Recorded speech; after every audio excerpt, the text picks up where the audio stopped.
buenas tardes a todos y bienvenidos a un nuevo programa de Viajando en el Tiempo aquí en Agricultura TV y Radio Agricultura. Y estamos listas con la Barbarita. ¿Cómo estás, Barbarita? Estoy fantástico, me encanta este programa todos los domingos, saber que los acompañamos, además a la hora de almuerzo. Tanta gente que me ha comentado en las últimas semanas que nos escucha y es algo que de repente yo digo, no te puedo creer. Sí, almuerzo todos los domingos escuchándola. Sí, yo también pensaba que nadie nos escuchaba, pero hay gente que nos escucha y además hay gente que nos ha escrito, que nos quiere, que yo también, nosotros también los queremos. Muy cariñosa. Encuentro que cualquier persona que el día domingo a la hora del almuerzo quiera escuchar de historia, de cultura, es una excelente persona. Sí, es una excelente persona y además imagínate acompañar a la gente a la hora del almuerzo. Yo no me escucho a mí misma, fíjate, porque me da una vergüenza ajena. Un poco mono.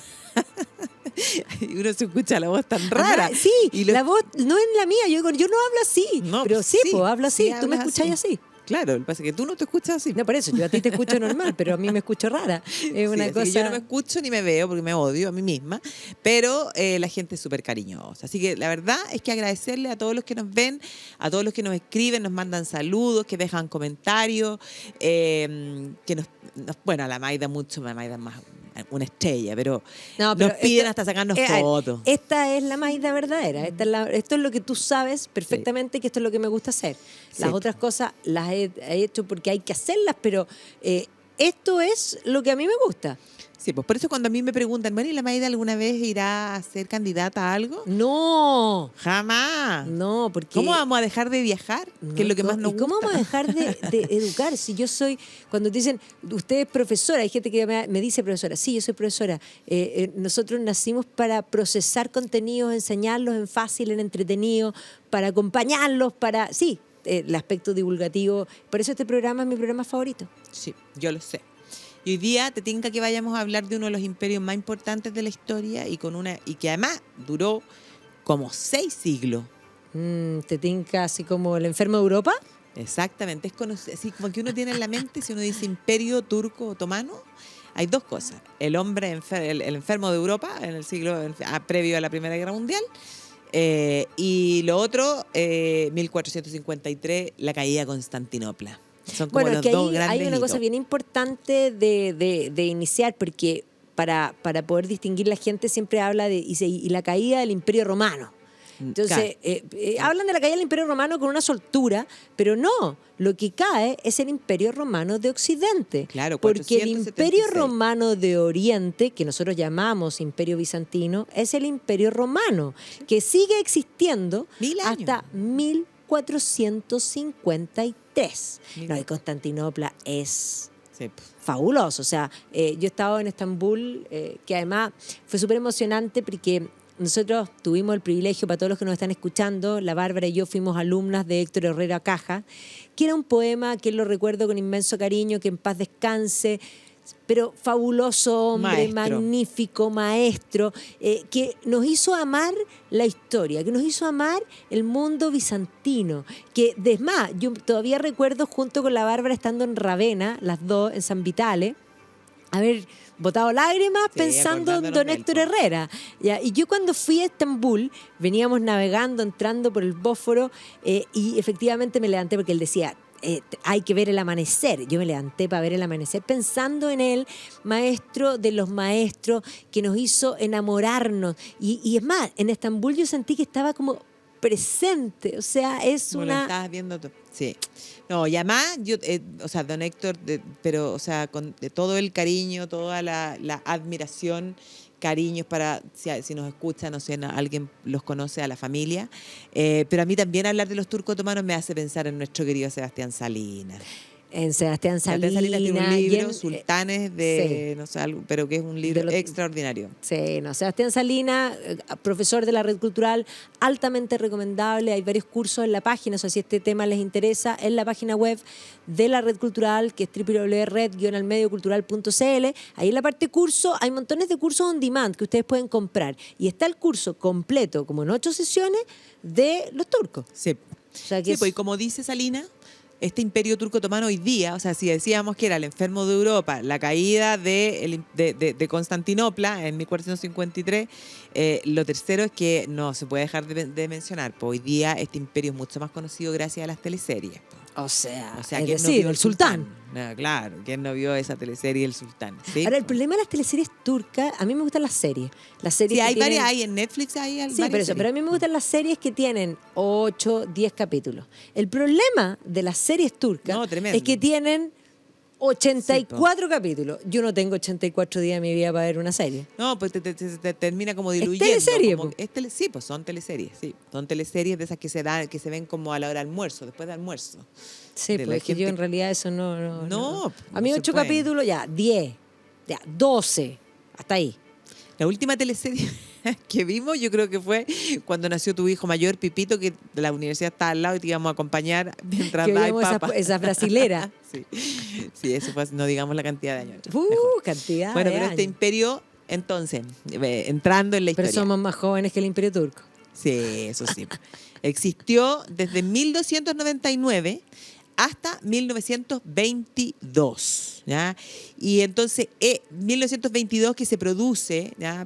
Para decirlo al tiro, porque El este año, movimiento de los jóvenes claro, turcos los jóvenes y turcos, Mustafa Kemal Atatürk y la Turquía moderna. claro, y entonces justamente este año, 2023, se cumplen los 100 años del nacimiento de esa Turquía moderna. Y entonces Claro, por eso que son además ahí tan hay- importantes las elecciones de hace pocas semanas atrás, donde nuevamente Erdogan inicia un nuevo mandato y ya lleva más de 20 años. Y Erdogan pretende ser, o sea, como podríamos decir, suplantar en la el importancia. nuevo Kemal. Claro, claro. O sea, ahora ahí viene importante porque yo el otro día puse precisamente a Mustafa Kemal Atatürk como de las efemérides que yo pongo en Instagram todos los días.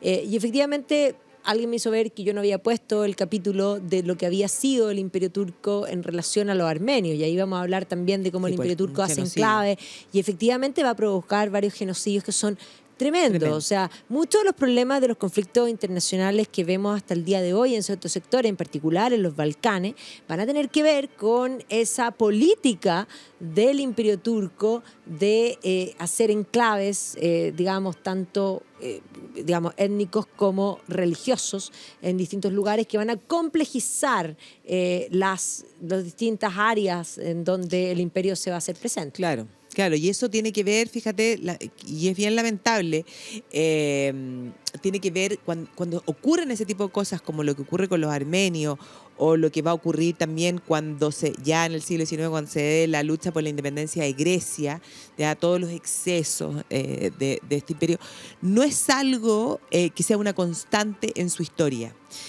Mientras el imperio turco otomano fue para arriba, cuando llega a su periodo de máximo esplendor, que eso es lo que corresponde al tiempo de Solimán el Magnífico, Siglo XVI. claro, era bastante tolerante, podríamos decir. Tenía una política más similar a la del Imperio Romano, Claro. que aceptaba a cualquiera en tanto paguen impuestos. Tal cual. Mientras pagaras los impuestos, tú podías tener cualquier otra religión, podías conservar tu idioma, tus costumbres locales, era parte, podríamos decir, de la riqueza, de la multiculturalidad, de lo multiétnico que llegó a ser este imperio. Pero cuando vas hacia abajo y te sientes amenazado, o sea, los horrores más espantosos. Y eso es una... Bueno, siempre en las decadencias los imperios hacen eso, el Imperio po. Romano también. Sí. La mayoría de las persecuciones a los cristianos son precisamente Sí, del po, Imperio Bajo, claro. cuando comienza a darse cuenta de que ya está decadente y que puede eventualmente morir, porque tiene que culpar Sí, a po, alguien. claro. Y el chivo expiatorio siempre se convierte en, de alguna manera, carnada. Claro. Así que, bueno... Pero bueno, surge desde el periodo... ¿Cómo te digo? siglo XIII. 1299, claro, y siempre estuvo vinculada a la Casa de Osmán. De hecho, nosotros decimos Imperio Turco Otomano, pero si tú lo miras desde la historia del imperio, ellos mismos son los osmanlíes, ¿ya? Ellos nunca se dijeron a sí mismos turcos otomanos, ¿ya?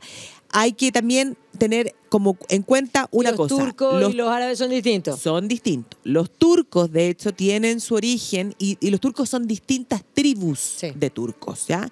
Una tribu va a ser esta, la Casa de Osmán. tienen su origen más bien cerca de China, de Mongolia. Son en la parte de arriba del desierto del Gobi, donde están los montes Altai. Ahí está el origen de estas tribus.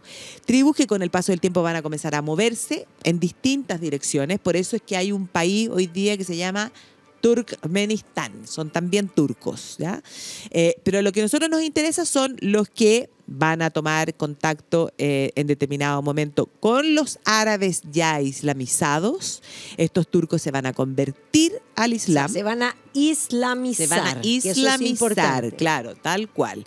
Y van a comenzar a avanzar y van a comenzar a instalarse en la península de Anatolia, que es Turquía hoy día. Y desde esas distintas tribus, que en el fondo ahí aparecen primero los turcos selyúcidas. Los selyúcidas son los que toman el control, pero ese poder de los turcos selyúcidas se va a atomizar. Van a haber distintos pequeños grupos. Y uno de esos grupos, chiquitito al comienzo, va a ser esta casa de Osman. Y este Osman, en un determinado momento, o sea, como en el 1299, va a decir, ¿sabéis qué? Somos lo suficientemente fuertes y le voy a dejar de pagar tributo a los selyúcidas. Aquí mando yo. Me declaro independiente. Aquí mando yo. Aquí mando yo. Y en la medida en que ocurre eso, empieza a crecer esta casa de Osman, ¿ya? Y comienzan a tomar el control, en el fondo, de ese pequeño puntito. Empiezan a avanzar, a tomar control, y tú los vas a tener que, después de la muerte de este Osman, no pasan ni 60 años hasta que ya están al otro lado, o sea, en el continente europeo. Y si uno lo mira desde el punto de vista del Imperio Bizantino ya había entrado en decadencia, y en ese momento el Imperio Bizantino era prácticamente, ¿ya? O sea, un poquito más que Bizancio y un par de islas. Claro, ahí es bien importante porque la gente piensa, la caída del Imperio Romano, efectivamente cayó, no, ya se mantiene el de Oriente, pero además hay que decir que cuando cae el Imperio Romano de Occidente, Bizancio va a intentar recuperar ciertas cosas en Occidente, y por lo tanto la presencia bizantina, por ejemplo, en ciertas partes de Italia, particularmente en toda la zona costera del Adriático, Ravenna, por otro lado en Sicilia, por otro lado en el sur de España, en fondo van a intentar recuperar el imperio y van a tener una presencia importante que después también va a ir en retroceso y que evidentemente va a ir de la mano con este avance. Claro. Entonces hay que pensar que no es que cayó Occidente y que Roma no tuvo más presencia. No. De hecho, hay que entender que el derecho romano va a terminar completándose en lo que es el Imperio Oriental. Claro. Justiniano es de ahí. Exactamente, sí. Entonces se va a ir dando paralelo, en el fondo, el auge, el crecimiento de estos otomanos con el descenso de Bizancio. Hasta que efectivamente cuando llegamos a 1453 se va a ver, en el fondo el sultán de estos otomanos es Mehmed II. Que también hay una serie que es como un docu-reality, claro. Una docu-serie, me cargan las docu-series, pero sí. Hay una docu-serie turca precisamente de la caída de Constantinopla. Claro. Mehmed II, el que tras un largo asedio, en el fondo la artillería turca va a conseguir romper las murallas. ¿Ya? Que no eran menores, porque entendamos que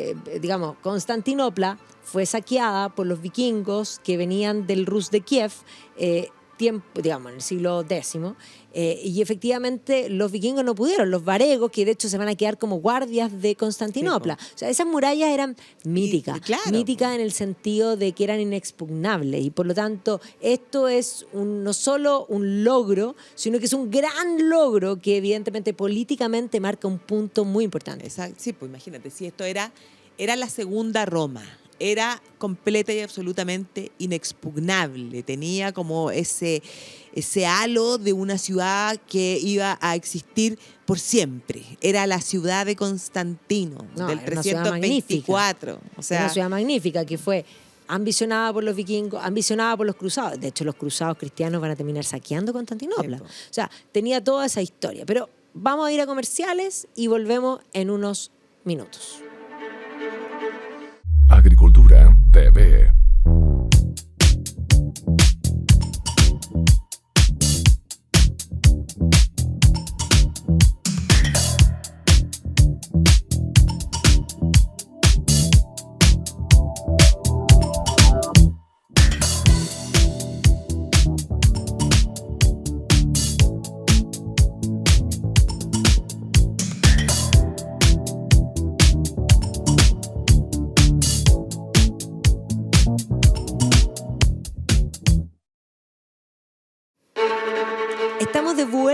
aquí en Viajando en el Tiempo, hablando del Imperio Turco Otomano, y estamos situados en Constantinopla, esta ciudad del deseo. Yo siempre me río porque cuando los vikingos, los varegos, llegaron, Hagia Sofía, Santa Sofía, ya era vieja. Imagínate, ya era vieja. Ya era Claro. vieja, tenía. Y esa Santa Sofía, entonces ahora en manos de estos turcos, ¿ya? Va a sufrir, en el fondo, o sea, se va a mantiene, pero se va a en- convertir en en una mezquita. mezquita. Es una Y belleza. una belleza. Y también va a ser en tiempos de este mismo Mehmed II que se inicia la construcción de lo que va a ser el Palacio de Topkapi, ¿ya? 1459. Este gigantesco palacio que en el fondo es como una ciudadela, Sí. ¿ya? Porque es un recinto amurallado Es que tiene... impactante. Claro, que tiene adentro una serie de edificios, plazas, mezquitas, madrazas, o sea, de todo. Una colección y- de museo también. Claro, y que tiene una puerta que es majestuosa, y por eso es que también a este imperio turco otomano se lo conoce como la sublime puerta. O sea, sobre todo en el siglo XIX se habla como de la sublime puerta para referirse a este imperio otomano. Y entonces, claro, tras la conquista, en el fondo, tras la caída del imperio bizantino, tras el inicio de la construcción de este palacio, evidentemente que el palacio tiene un harén, ¿ya? Que va a ser sumamente importante dentro de los sultanes turcos. Claro, el imperio turco otomano se va a transformar en un actor decisivo, ¿ya? Y ahí va En la política, a- sobre todo en el siglo XVI. Claro, y ahí va a partir su época de gran crecimiento. Y hasta ese momento, en el fondo desde que surge, desde el 1200 hasta el 1500 más o menos, siempre estuvieron enfocados en avanzar hacia Occidente, o sea, tomar el control de la península de Anatolia y empezar a Un cruzar poquito más. hacia Europa, ¿cierto? Pero no se habían ido hacia el mundo, en el fondo, hacia el oriente, hasta que a sus espaldas surge, en el mundo persa, ¿no? Lo que hoy día es Irán, surge la dinastía safávida. Y los safávidas eran de la corriente islámica chiita. Y entonces los turcos otomanos, sunitas. ¿Ya? Y entonces los chiitas le van a reclamar en el fondo a los turcos, como diciéndole: ¿por qué crees tú que eres el representante oficial de lo que es el Islam en el mundo? Nosotros podemos también serlo, los persas son también un... Sí, decir, antigüedad, ¿no? mucho Claro, más. Exactamente. Po. Y entonces ahí viene el enfrentamiento. Y los otomanos van a lograr... no van a hacer desaparecer al imperio persa safávida, ¿no? Evidentemente que no, va a seguir existiendo, pero sí los van a lograr controlar y van a establecer su frontera. Y van a establecer un poco lo que es la división, ¿ya? De que es el chiismo es minoritario dentro del Islam y lo es hasta el día de hoy, y es fundamentalmente Irán el país donde existe la mayoría chiita en el mundo, porque el resto del Medio Oriente en general, salvo algunos, Sunita. es sunita, ¿ya? Y un poco se debe a eso. Y en ese momento Egipto, que nosotros estuvimos hablando hace unas semanas atrás del Cairo, no sé si te acuerdas que hablamos del tiempo de los mamelucos en Sí, Egipto. claro.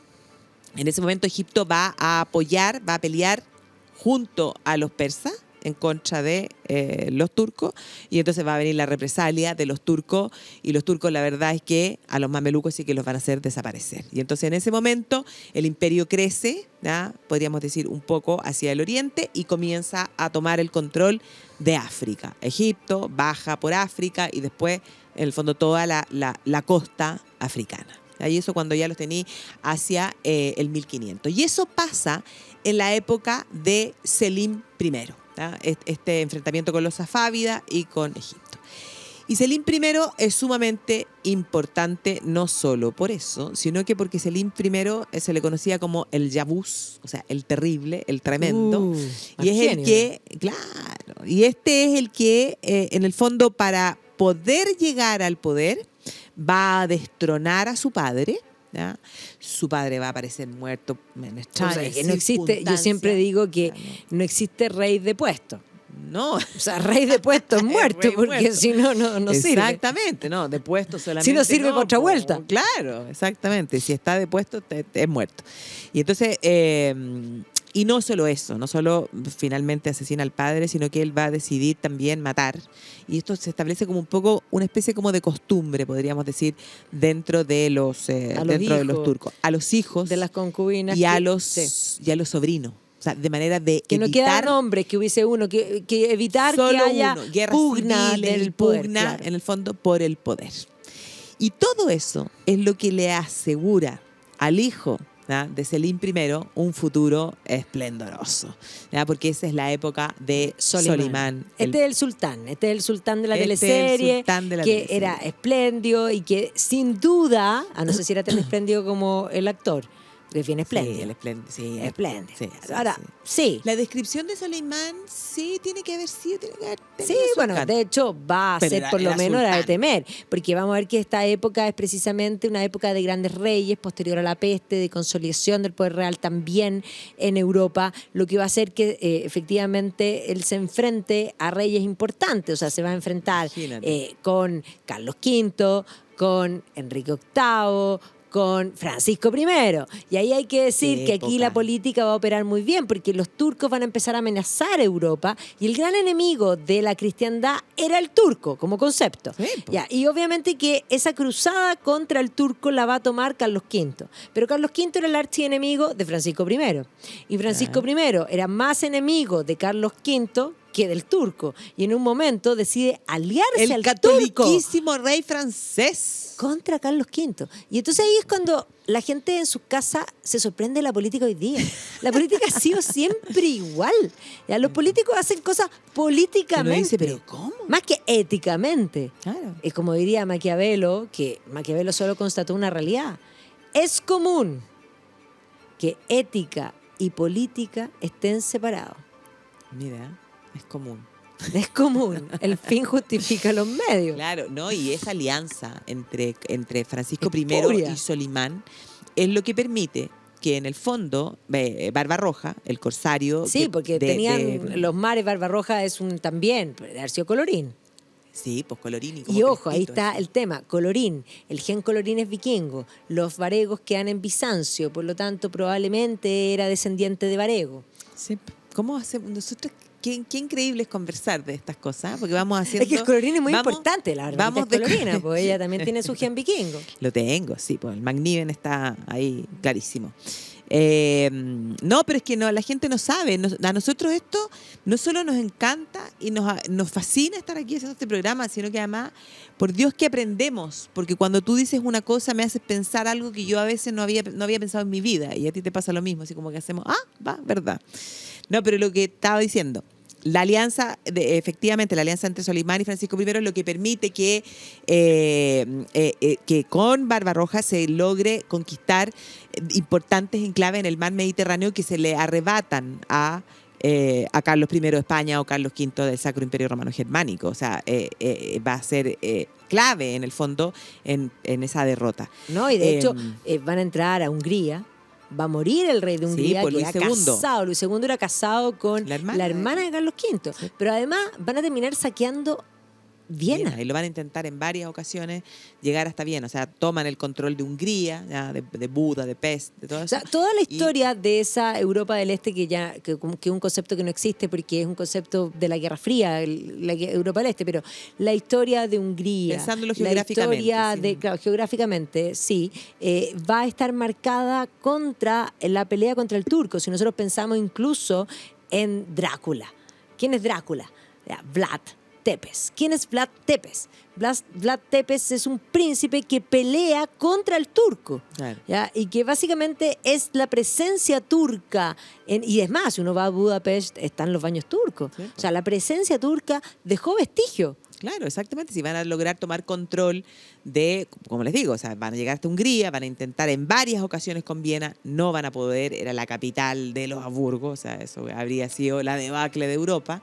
Van a tomar el control de los Balcanes, o sea, es realmente impresionante. Y la época de mayor apogeo es efectivamente esta época de Solimán el Magnífico, o sea, todos los veranos los europeos deben haber tiritado de horror, porque Vienen los turcos. vienen los turcos. Ahora, una cosa Y- importante, Solimán va a ser una figura emblemática, la gente lo tiene en la retina porque muchos han visto la teleserie, pero se enamoró tan profundamente de aquella mujer. Sí, pues se enamoró Fue profundamente. su debilidad, y ¿no? eso sí, pues y esa debilidad va a ser lo que un poco lo va a llevar a que al término de su vida no termine en el auge, en la grandeza que fue su periodo de oro. Porque antes de que entremos a la historia de amor, dos cosas que son súper importantes, que yo creo que si uno se tiene que quedar con algo de esta conversación, es probablemente con estas dos cosas. Solimán, nosotros decimos Solimán el Magnífico. Pero ese es un término que le ponen Europa. Europa lo llama el Magnífico, o sea, que el mundo occidental le dice el Magnífico. O sea, tiene que haber sido, imagínate. Yo me lo imagino espléndido. El mundo turco, él es conocido como el Kanuni. Claro, porque hacen todos los cánones, las leyes. ¿Cachai? Organiza el imperio. No es tanto lo que conquista Solimán, sino que es más bien lo que organiza. Después, el tradicional retrato de Solimán, que ustedes búsquenlo. Que es una cosa bueno, eso voluminosa. es Tiziano. Sí, pues, es Tiziano. ¿Y por qué el turbante, esa cosa? Bueno, para mostrar toda la gran responsabilidad y el peso, ¿ya?, que Solimán tenía y que el sultán en general tenía sobre que de hecho con el turbante lo tenía. Claro, el peso, lo que habrá pesado ese turbante, pero era ese el modo de representar de lo que significaba el sultán. Siempre el concepto de el uso, por ejemplo, si uno piensa en los kipá judíos, es el recordarte que hay algo sobre ti. Claro. Que tienes algo sobre ti. Y en este sentido es el sentido de la responsabilidad, el sombrero que se ve Claro, un poco curioso, por decir algo. Pero además, y eso es algo que le aprendí, que le escuché a Sebastián Salina, en el caso del sultán, ¿ya?, el sentido también de ese turbante es porque esa es después la mortaja con la que se cubre el cuerpo una vez que el sultán muere, para que nunca se olvide de que es un ser mortal. Y que como en el fondo no se te suban los humos a la cabeza.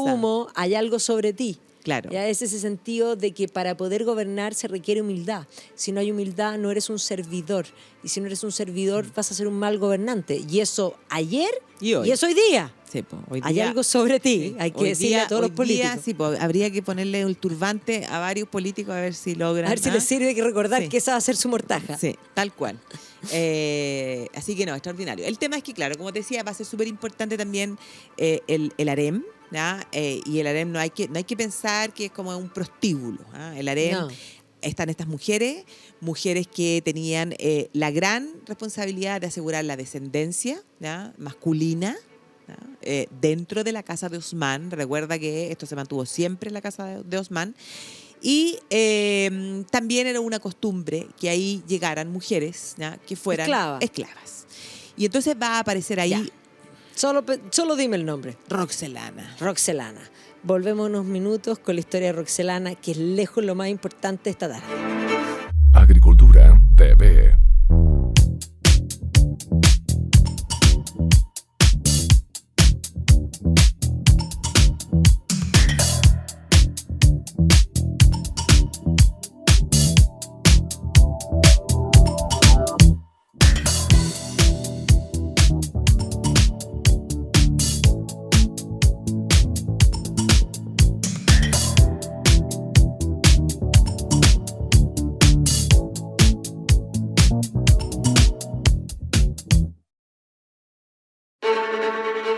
Estamos de vuelta aquí en Viajando en el Tiempo. Y, Bárbara, ¿quién es Roxelana?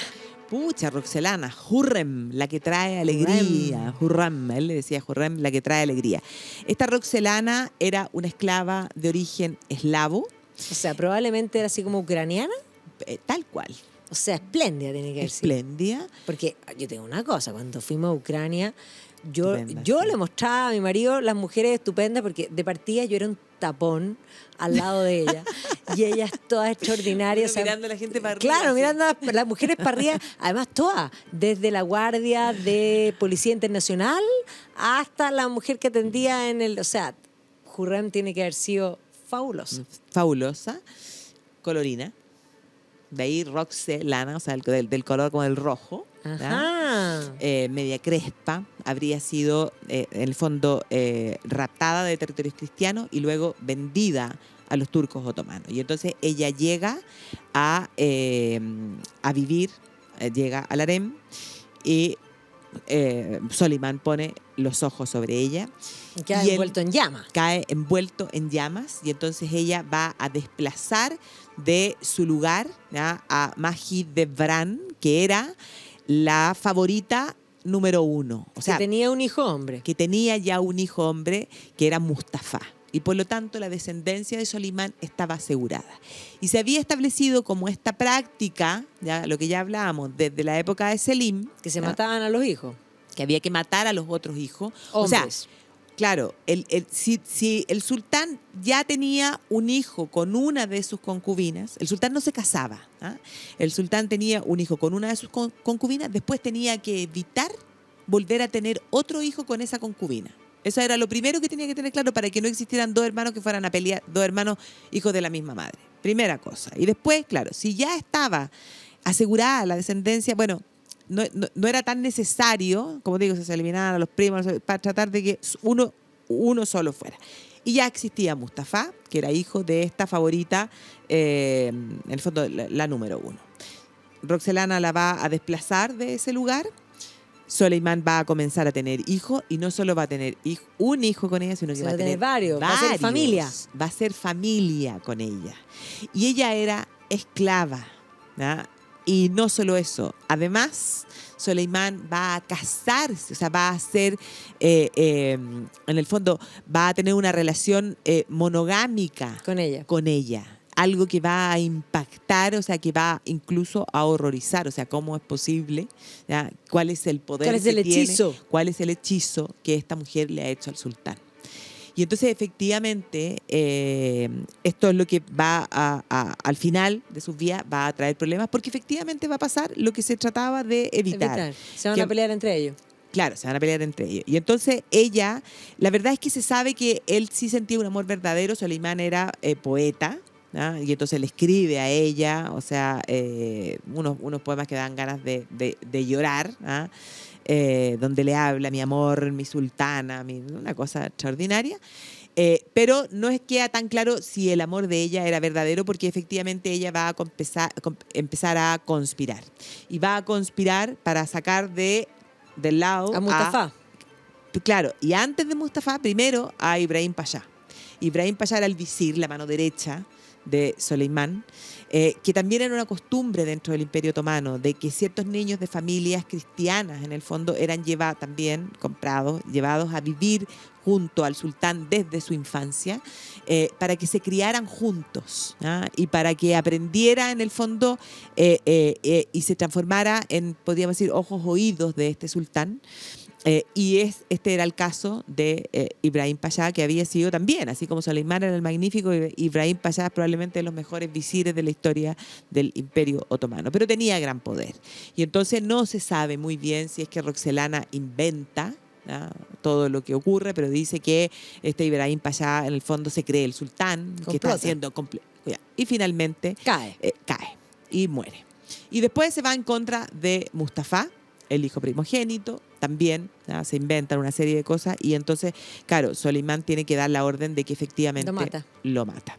Y llora la muerte de su hijo, era el favorito. Y la gente, ¿ah?, no puede creer cómo es posible que te hayas transformado en eso. ¿Ah? Tú que eras el Kanuni, ¿ah?, tú que eras el grande, en el fondo, cómo puedes haber matado al que era tu heredero. Y entonces, al final de su vida, también después de la muerte de Roxelana, la verdad es que Soleimán cae como bastante en depresión, en decadencia, y cuando ya estaba mayor va a decidir un nuevo intento, ¿ya?, por llegar a controlar Viena.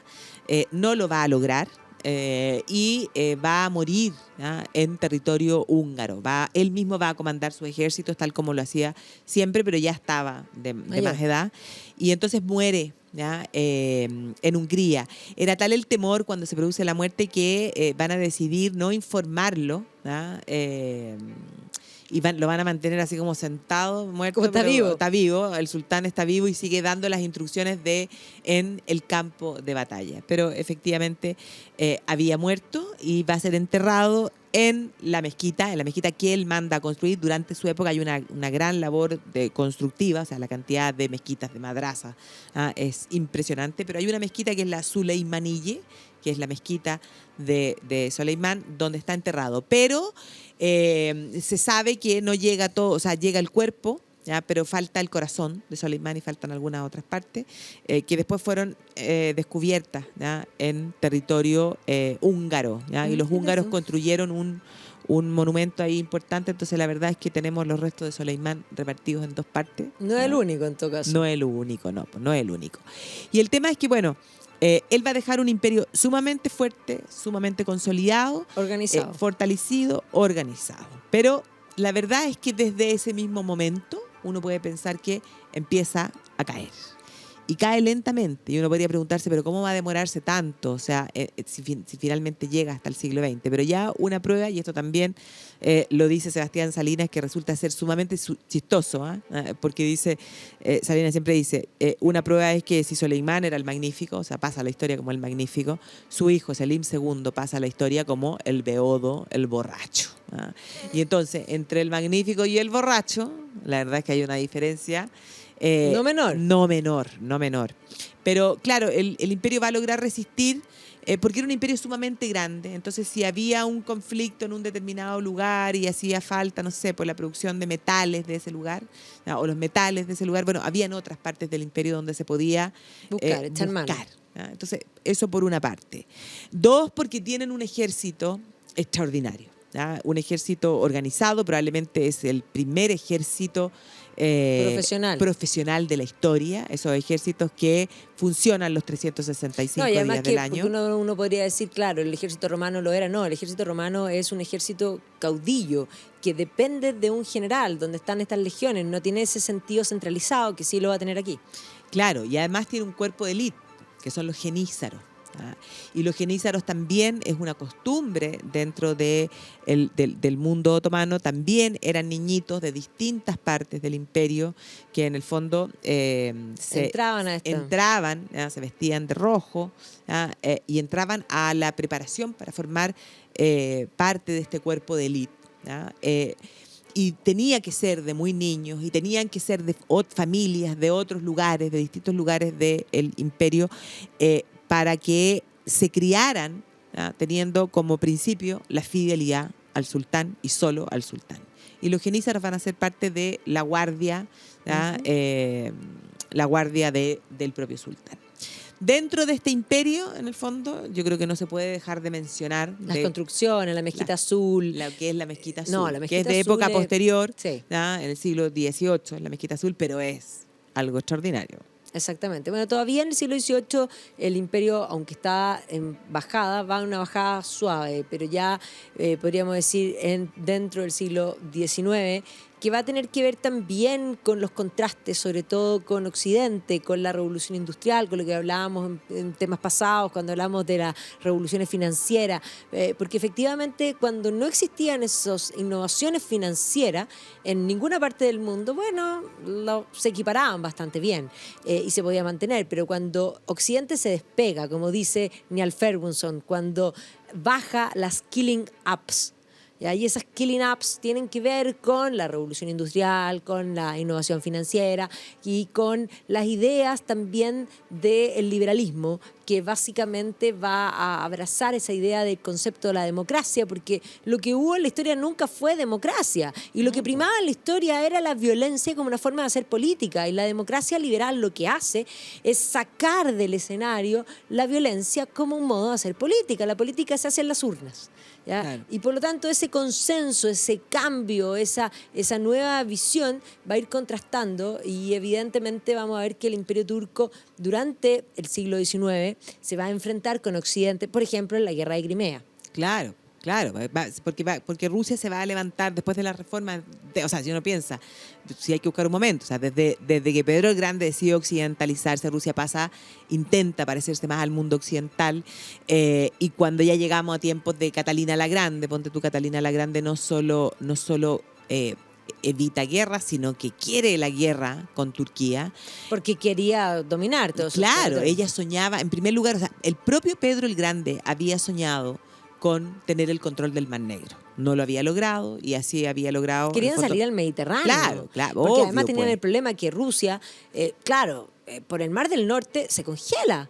Claro. Y por lo tanto la única manera era salir por el sur. Entonces todo el siglo XIX Rusia va a iniciar esa política paneslavista, que es la madre de los pueblos eslavos, y va a empezar a presionar sobre el Imperio Turco. Claro, o sea, eso va a ocurrir en el siglo XIX cuando se levanta efectivamente como esa idea, yo soy la madre de los pueblos eslavos. Y habían pueblos eslavos que estaban bajo el dominio de los turcos. ¿Ya? Entonces eso, o sea, les queda súper bien la idea del paneslavismo. Eso por un lado. Y por otra parte, desde antes, o sea, desde el 18, cuando Catalina logra hacer realidad el sueño de Pedro el Grande de ganarle a los turcos en la guerra, de anexarse la península de Crimea, ¿verdad? Eso va a ser en ese tratado, ¿verdad? Donde el Kuchuk-Kainarji se llama el tratado. En ese tratado además los rusos van a hacer algo que es extraordinario, porque van a obligar a los turcos a poner una cláusula que dice que los rusos, ¿verdad? Como madre, ¿verdad?, de los pueblos en el fondo ortodoxos, de la iglesia cristiana ortodoxa, tiene el derecho de intervenir en el Imperio Otomano cada vez que los cristianos ortodoxos se sientan amenazados. O sea, como la doctrina Truman. Exactamente. O sea, en cualquier momento yo puedo intervenir porque resulta que yo soy la madre de la ortodoxia. Entonces soy la madre de los eslavos por un lado y de los cristianos ortodoxos por otro. Y puedo intervenir. Y entonces con esa excusa, ¿ya?, la verdad es que las intervenciones y las guerras entre los rusos y los turcos van a ser algo permanente. Y entonces cuando llegamos al siglo XIX, eso es lo que va a precipitar, podríamos decir, en gran medida la decadencia. De hecho, el nombre, el enfermo de Europa, lo habría acuñado el zar Nicolás I. Nicolás I habría sido el que se le ocurre decir, este es el enfermo que el hermano de Alejandro I, que peleó contra Napoleón. O sea, estamos hablando del comienzo del siglo XIX, claro. Le va a tocar la revolución decembrista. Claro. O sea. Y si tú a esto, por otro lado, piensas que el imperio entra en decadencia, que se van a comenzar a dar luchas entre miembros de la familia de los Osman, la idea era que siempre se mantuvieran ya en la casa de Osman, los Osmanlíes. Entonces eso va a hacer que por el temor de que el heredero al trono, en el fondo, le pasara algo, fuera asesinado, bueno, los encerraban a los príncipes. ¿Ya? Y entonces resulta que tú tenés sultanes que pasaron durante toda su infancia encerrados. O sea, eran loquitos. Loco. O sea, trastornados. Pues, imagínate. Por eso, ¿cachai? Y además, o sea, y si tú eso lo contrastas con el hecho de que, por ejemplo, hasta Soleimán, lo que ocurría, en el fondo, es un poco lo que hacen el Partido Comunista Chino hasta el día de hoy. O sea, como si uno piensa en Xi Jinping, que fue creciendo de una pequeña provincia hasta llegar a ser presidente. O sea, secretario, sí. Secretario general, y claro, al sultán se lo preparaba de muy chico y entonces se lo iba mandando a distintas provincias dentro para que conociera, para que administrara, para que supiera cómo se manejaba la política, la economía. Para que aprendiera a tener cuello para sostener el turbante. Claro, para eso se necesita estudio, se necesita experiencia, no es llegar y... No, pues no llegar y gobernar. No. Si gobernar no es tan simple, hay que tener experiencia. Para nada. Hay que tener experiencia y no improvisar. No improvisar, no es contigo aprendo. Claro, el problema fue que cuando empiezan a esconder en el fondo a los príncipes, a tenerlos ahí casi que cautivos, presos, esperando su edad. No tenían la experiencia. No tenían idea. Y resulta que cuando no tenían idea llegaban y hacían brutalidad y media. ¿Ah? Eso son cosas que pasan. ¿La historia se repite? Se repite. No, rima. Sí, pues, exactamente. Bueno, pero efectivamente sí nos vamos a llegar después de que la guerra de Crimea les va mal, porque efectivamente está el contraste entre el mundo industrial, que eso es tanto para Rusia como para el Imperio Turco. Y posteriormente vamos a tener un siglo XIX donde Europa se dispara y entramos al siglo XX donde efectivamente Europa compite por el colonialismo. Las ambiciones, por una parte rusas, siguen estando presentes. Las ambiciones austriacas comienzan a ver en este imperio decadente la posibilidad de agarrar territorio y evidentemente ese va a ser un caldo de cultivo de lo que es una de las causas incluso de la Primera Guerra Mundial. Sí. Hay unas caricaturas geniales donde está el sultán pisando digamos el mapa y está por una parte el zar ruso y por otra parte el Kaiser austriaco tironeando como un género, así como diciendo, y es... No, claro, las caricaturas del siglo XIX, o sea, Tenniel hace una... John Tenniel hace una fantástica que están arriba de una olla, que son además los Balcanes. Están todos los políticos sentados arriba y de alguna manera la olla está a punto de explotar. Porque efectivamente la guerra va a explotar en los Balcanes. Sí, o sea, el archiduque Franz Ferdinand va a ser asesinado en Bosnia-Herzegovina, que había sido anexada por Austria precisamente por el Imperio Austrohúngaro en 1908. Iba a ser asesinado en 1914, que evidentemente iba a venir en junio el ultimátum de 1914 y en julio ya tenemos... Claro, y otra de las 28 de julio, la caricaturas Primera Guerra buenísimas, Mundial. esa que se llama Turkey in Danger. O sea, y entonces pone... Porque se representaban como animales. Entonces, Claro. Turquía era un Y pavo. Turquía era el pavo. Claro, po, era un pavo que de Y el hecho... pavo está así, el oso ruso lo tiene, pero atorado. Y el león, en el fondo, Claro. el león es Inglaterra, ¿ya? Y que evidentemente cada uno, hoy día estas caricaturas hay que explicarlas, pero sin duda Son geniales. dicen muchas cosas. Tú sabes que hoy día se siente como, bueno, hoy día tenemos una generación que se ofende ante todo, pero ya no se puede en el fondo hablar de turkey como pavo, porque es ofensivo. Toda la historia fue el pavo. No te puedo creer. Sí, te juro. Ah, eso no lo había Es que hay escuchado. tantas cosas que No. chuli sienten, ese es mi término. Porque el chuli sentimiento Ah, víctima. es básicamente un sentimiento más allá de lo racional. Claro, Porque cosa más tú rara. comprenderás que si te dicen una cosa así racionalmente, tú te ríes. Eso se llama ironía. Es cuando tú ya pierdes la ironía y pasas a tener chuli sentimiento. Victimización, La básicamente. víctima, ¿no? Sí, hoy día hay muchas víctimas, sí. Pero bueno, el imperio finalmente va a caer con la guerra, porque el imperio también se va a cuadrar, ahí vamos a tener donde se van a abrir ciertos frentes en la Primera Guerra, presemos el frente de los Dardanelos, la figura de Mustafa Kemal Atatürk, que finalmente va a comandar los ejércitos, nunca esperó Churchill eso. No, po, Y claro, eso va a implicar el fin del imperio y el origen de la Turquía moderna. Claro, y en gran medida los problemas en el Medio Oriente, porque no hay que olvidarse que en el contexto de la guerra va a haber un acuerdo secreto. Uf. Y ese acuerdo Pero eso nos da secreto para otro capítulo. Nos da para otro No, capítulo. ahí tenemos que hablar de precisamente la guerra, el Medio Oriente, el petróleo, Lawrence de Arabia. Uf, Todo eso. ahí hay Sí. una cantidad de Tenemos material. que hacer una segunda parte de esto, porque en Podemos realidad hacer una segunda hay parte. muchas cosas que Porque decir. además ahora se nos fue el programa, aunque tú no lo creas. Sí, es que yo como que yo me pierdo, yo ni siquiera sé si nos queda tiempo. ¿no? A mí lo único que me guía es el hambre. Sí. Yo empiezo a sentir Verdad, como un sí. vacío Ya, interior. ya, Además que hora es de domingo, es almuerzo, atroz. Entonces, ahora... Antes cuando podíamos Antes cocinar, podíamos ahora no. cocinar, pero nos faltan auspiciadores. Por favor, auspiciadores, auspicien este programa. Yo sé que es el programa más de nicho, pero es el programa más lindo de la televisión en YouTube y de la radio. Así que para que nos acompañen en este programa magnífico podamos los cocinar, domingos y podamos cocinar algo, porque aquí hace hambre, claro. tenemos hambre, tenemos sed, así que para que Eso, un aperitivo. auspicien. Un aperitivo, eso queremos. Hay es. gente que trae queso, eso como que me acomoda. Sí. Estaría Sería súper bueno. Buenísimo. Bueno, te agradezco, Barbarita. Muchas gracias, Les pues, agradezco nos vemos a el próximo ustedes domingo. y quedan invitados a la próxima semana a viajar en el tiempo junto a nosotros. Y ojo, a todos los que nos puedan auspiciar, ya, pues pónganse. Los necesitamos. Que estén súper bien. Cariño.